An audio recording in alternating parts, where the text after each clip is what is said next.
Hi, I'm Colin Klupik, and welcome to this video series where we talk to Dr. Martha Burns about the latest from the field of neuroscience and what it has to say about learning.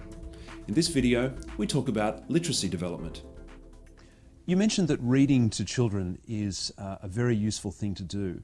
I'm curious, does it have to be children's books with very simple language, or could I pull out my favourite novel and just read that out aloud to my child who just happens to be sitting next to me?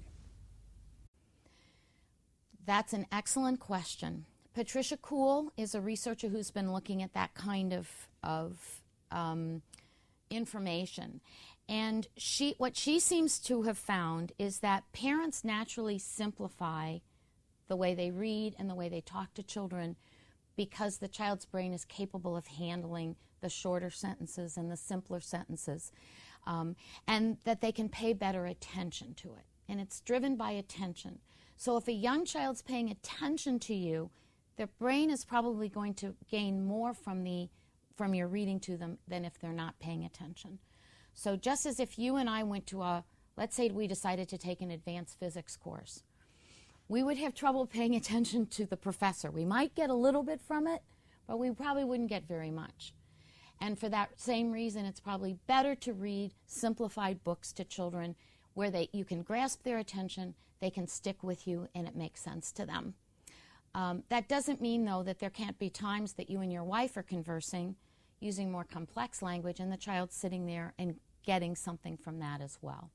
What if I discover that my child is a poor speller? Is there anything specific that I can do about that?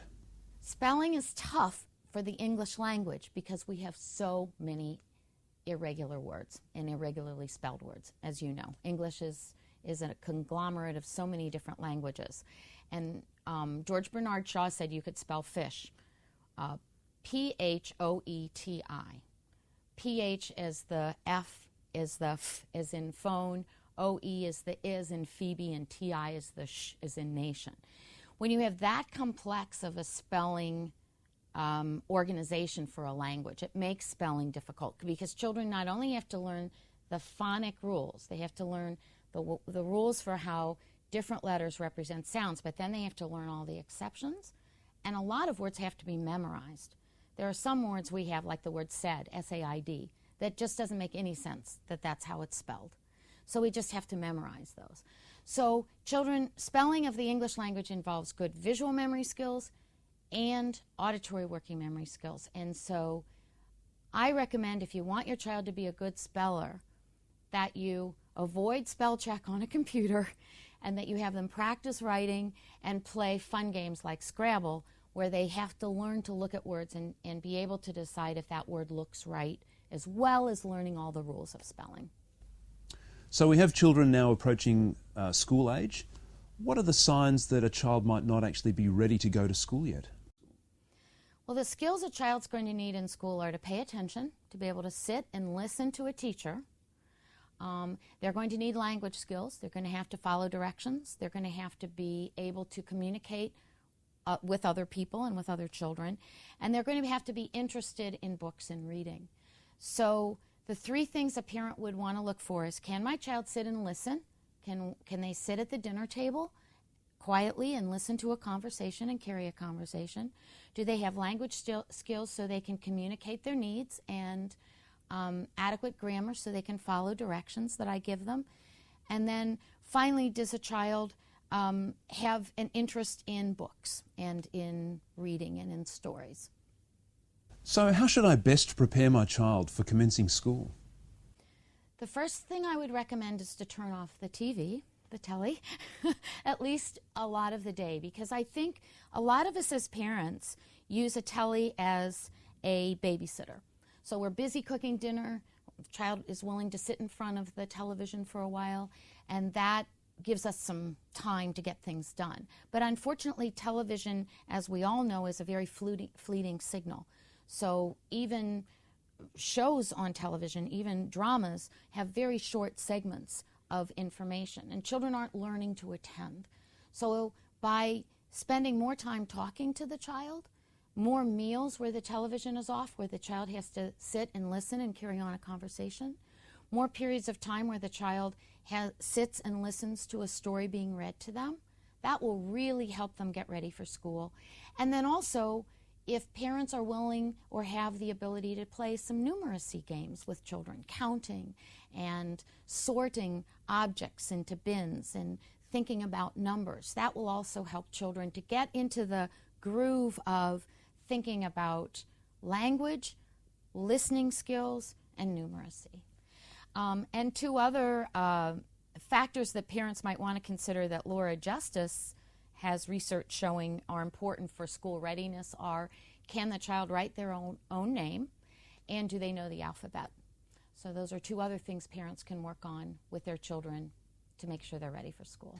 When we think about learning and reading interventions for primary and secondary age students, what are some of the ways that I can keep my child motivated if they find it so difficult to learn at school?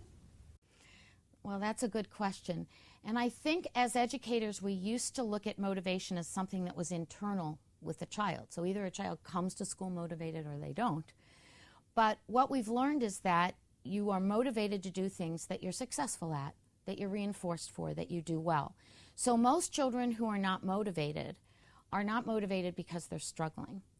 And you can build up incentives to try to encourage children to be more motivated for school, certainly, and give them incentives. If you go to school every day and you do very well, at the end of the week we'll go to the park and have some fun on Saturday. But chances are, if a child's not motivated, the parent needs to get some help. They need to go to a specialist or talk to their school and ask them to do some testing to see if there could be a learning difficulty of some kind that the child's experiencing that's interfering with their motivation. And if a parent had a child that was a poor reader, what interventions are available to those parents and children in order to start addressing that problem?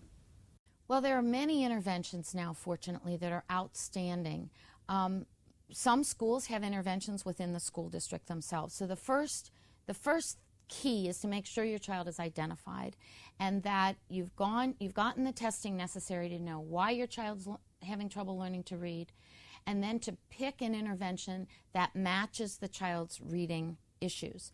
And there are interventions that parents can even do at home now, like the Fast ForWord products, for example, that if it's appropriate for the child, you can go to a specialist. They can diagnose if the reading problem seems to be associated with an auditory processing disorder or with a language disorder or a working memory problem, and then target computerized interventions the child can actually do in their home, sometimes for as little as 30 minutes a day, that can really make a dramatic difference in that child's ability to read.